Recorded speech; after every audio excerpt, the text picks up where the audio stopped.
Baba Fumate. Baba Fumate branch gaisani. Hizi. Wanta kalle yaadin dhageyse. Ashamaa harka fuunee hordoftoota fi kabajamtoota kennatu salaamanni kiyya kan jaalalaa kan hundee irraa ka'e lagaaf gaara qaxxaamuree bakka isin jirtanitti isin haga'uu isin jechaadha. Ilmaan Oromoo guutuu addunyaa jirtan warreettan amantaa garaagaraa qabdan hundi keessanuu warreettan amantaa musliimaa qabdanis bakka ittiin isin ga'e ayyaana guddaa iidaatiin isin jechuun barbaadaa eegaa eessatti dhabamtee warri naan jettanis hedduudha waan an dhiyeenya kana irra jiru quba qabdanii sanuma ammallee wanneen irra jiru wanni fooyya'aa jirtu akka illee jirtu. Egaa anilleen miciyyoon gola aartii Oromoo yookaan hunda suruudhaan na bira jirti isin jeetiin ture. Sanumarra jirraa kun ogaa isinilleen dhuftee akka miciyyoon jirtu fideetiin ture viidiyoo tana duraa irratti illee miciyyoo tana bira si geessee akkana gargaartuu illee akkana inni siidhaa wajjin wal mari'adhees quba qabdanii. Fidee isinilleen kun miciyyoo sana wajjin naga gargaaraa jirti haa galatoomtu. Viidiyoo tana duraa irratti illee miciyyoo isin agarsiifneen ture miciyyoo na biiftii maleedha. Ani miciyyoo isaan kaameeraa jala deddeemanii kaameeraa barbaaduu isaanii duraas miciyyoon harka jirti jeetiin dubbachaa ture. Takkaa caljeem beeku takkaa illee nusle. Miciyyoon ammallee na bira jirti. Ammoo isin hordoftoonni warreettan ajalaan koomentii jalaan yaada keessa yaada adda addaa yaada wasaqa na barreessu jirtanii hedduu. Maaliif anis dhimma irratti fuudheen qaba. Na arrabsuu dura yookaan jechaan jechuudhaaf maal jechuu dura koomentii akkasii na barreessuu dura maalitti akka namni dhiyootina fuudhe. Koomentii teessisanii karaa qaceellootti yookiin karaa nama tasgabbeessuudhaaf waan kanarraa akka namni duuba deebi'u nama gootu miti. Daranuu akka namni waan kana aariidhaan waan biraa fiduu na barreessuu jirta. Miciyyoon asitti na jette. Assalamualaikum warahmatullahi wabarakatuh. Baga siningee ida hoggaadha. Quba qabdanii garuu waan kanarraa if duuba nama deebisuun haala isin jirtan kanaa miti. Haala isin irra jirtan kanaa miti. Haalli kun haala daranuu nama gartee karaa hammeenyaatti nama oofu malee haala nama tasgabbeessee waan kanarraa if duuba nama deebisuutti hin jirtan. Si galee isin warri miciyyoo galchii jirtan koottaa fuudha. Kunoo miciyyoon illee jirti. Mana dirbaas ni jirti isin? Achi jirti. Yallaa yaam haaruftu. Haarku hordoftoonni. Ulaaban?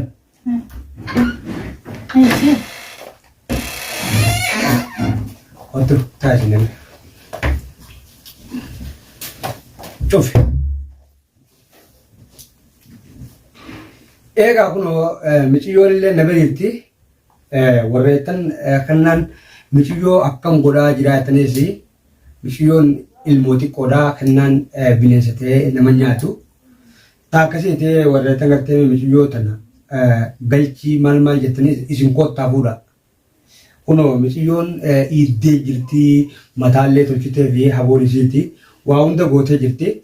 Hinnaallee gootee fi jirti akkasilaa gartee mi'oona taatu qalbiin isiin cabne jeetan kanneen tana dura osoo itti hin geenin itti yaadee deemee lafa'ee isiillee fidee akka isin tolchituuf godheetti hin jira.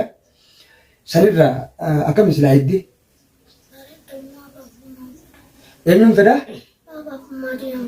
Baabaa fi ummaate. Baabaa fi ummaate biraan si geessaati. Hiiji wanta kallee yaadin dhageesse isaantu hiiji na aarsee jaartii tiima isaaniitti jabeeffatanii hiiji akkana si fuudhu godhan dhageesse hin yaadina dhageesse sun siin galcha wanta kallee qalbiin cabsinayyee maal fedha amma? Maal fedha?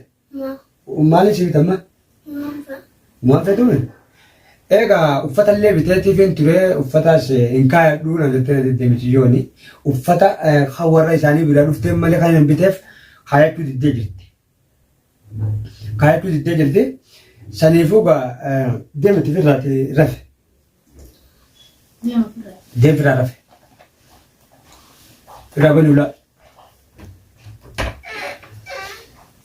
Akkasitti gaatee kun miciyyoon nagaa qabdii waan takka illee hin taane miciyyoon tun haala akkamirra jirti warra jettanii ishee kun miciyyoon akkanirra jirti.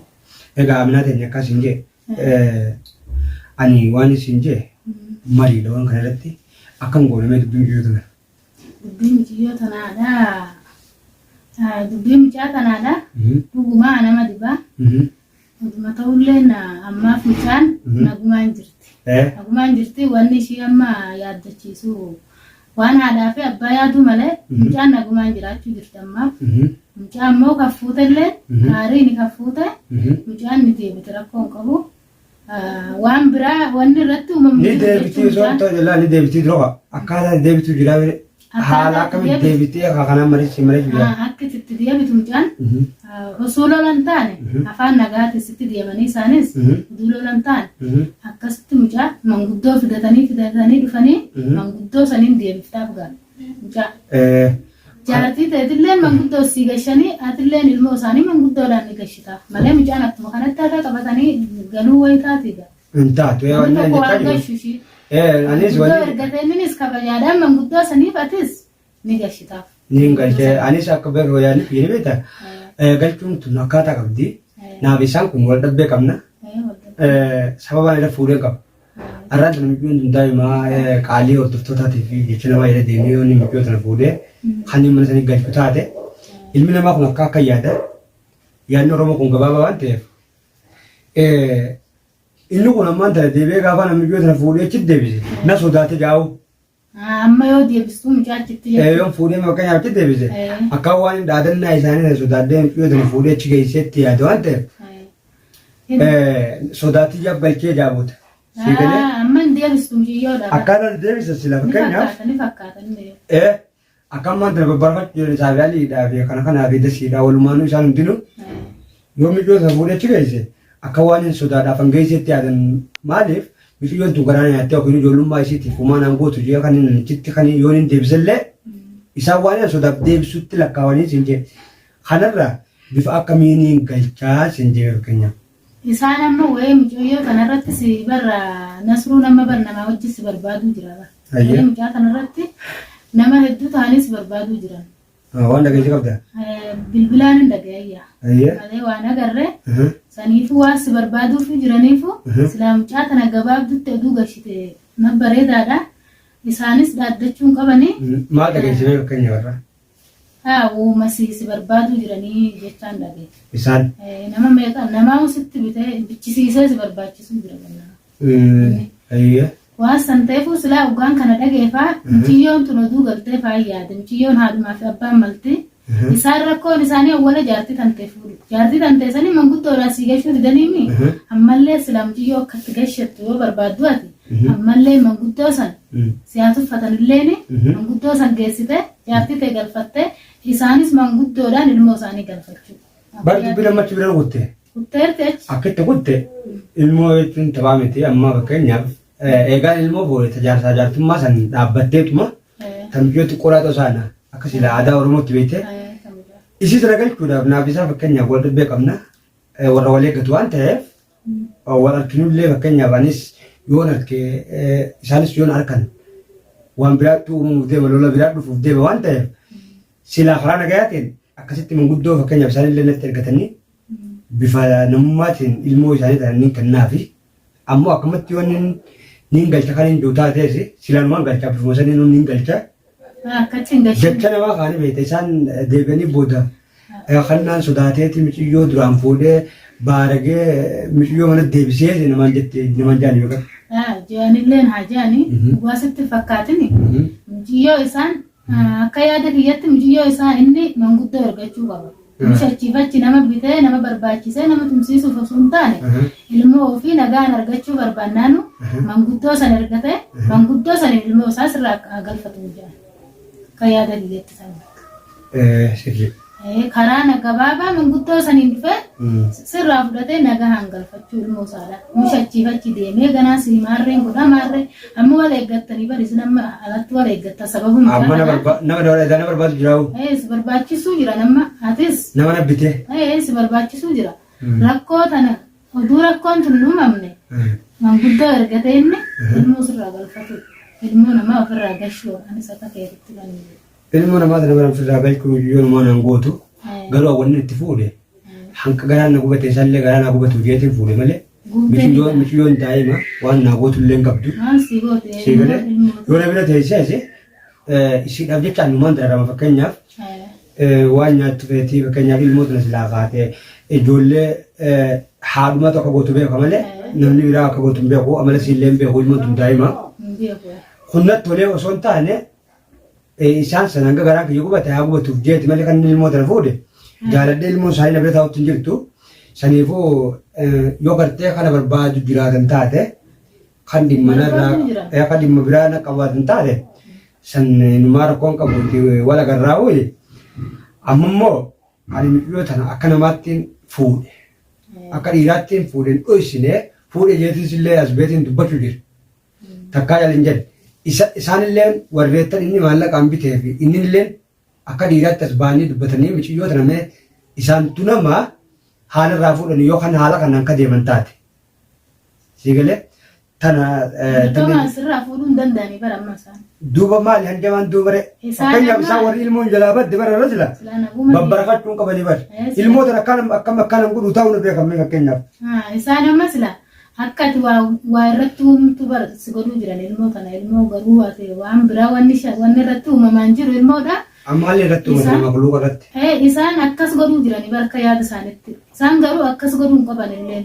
Ilmoo daa'ima xiqqoo tana hammeenya sinaquuf barmalee oomishi waan biraatiin muciyyoo daa'ima xiqqoo tana haadhumaa fi abbaan malti ilmoon tun. Saniifuu isin manguddoo qabaddaa karaa dheeraa manguddoo qabaddaati kottaa ilmoo teessan nagaa hangalfadda. Mushaalarra deemtanii ganaa isaa nama itti bittanii. Ati mata akkatanii siin jiru. Amaanaa akka bulummaa rabbiitti tan siin gargaaranaan jettee arrallee ani siin galatoomfadda. Hanga kanaan duraallee na bira dhaabbatu jirta. Ilmoo sanallee qaamallee rariitee mataallee tuujitee fi hinnaallee gootee fi akkasiin warra iidaatti wal fakkaattu godhu jirta na gargaaru jirta akkasii qalbiin hin cabne.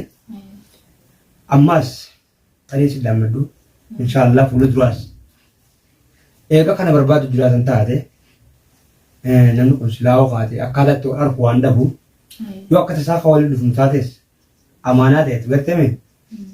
Hadiraa amaanaan asi daammadhee tana qofatti fuftee ilmoo tana naa jabeessitee ilmoo tana gartee na hanqaanan dubbiin tunallee kara baatee baatutti siigalee yoo gartee minaalbaa ta'a namaa karatti illee wal dhufnee tana boodallee rakkoon biraa ka uumamtu taate ilmoo tana qofa naa jabeessi. Antiyyaa ni beektaa nama ofirraa hin dhorka isaanii miti kafedee ofirraa hin dhorka warreettan isaan bitanii deddeebinis humaan godha waan rabbiin nama goone. Namni nama godhu kun beekamaadha. Ati immoo miiciyyoo tana qofa naa jabeessa jiraa isii tana akka qalbiin hin cabne. Siigalee ani isaanirraa yookiin immoo fakkeenyaaf jaartii tiisanirraa miidhama kiyyarra ilmoon tun miidhamuudhaatitu irra na goddaa maaliif maqaadhaaf ilmoona siruuti malee miiciyyoon tun gartee mee Oromoo bakka guddaa uummata Oromootiif qabdi waan ta'eef isii tana qofa naaf jabeessita. Tasan yaalaa tanamaa ani firraa hin dhorka nama akka kiyyaati. Kun dhaamsa kiyyaa. Muciyyoo nama nagumaan jiraachuu jirti dhuguma. Wanni irraa naagisa ta'ellee hin jiru. Mucaan nagumaan jiraachuu jirti. Alhamdulillah nagaa qabdi uffata ta'es uffata sirraa jijjiirre qaama sirraa hin dhiqachuu sirraa hin jijjiira kunoo hiidaallee nagaa ni dessine hinnallee godhee fi matallee tolchee fi wanni irraa naagisaa mucaa haadhumaa qabba. Wanni irraa naagisaa hin jiru mucaa. Egaa kalaas taakasiitti hordoftoota kiyya ammallee rakkoon biraa dhufuuf teessi dhaadachuu jiran dhaadachaa jiran kan gubbaanu manguddoo kannaa jaaniiti odaa maddaatillee doorsisaa jiranii hattaa ilaa mana isaa ga'utti deemanii turanii dubbii tanaaf dubbii biraatti dhufuuf ta'a dubbii isaan deemanii sababa maqaa kiyyaatiin obboleessa kiyya odaa maddaa barbaadaniif. Rakkoo biraa guddoo dhufuuf ta'a suruudhaa fi aliirraa gamanumaan naaf quba qabaadan isin jaa galatoomaa horaa bulaa deebanaa hanqaan viidiyoo biraa qabadhee isin deebuutti nagatti.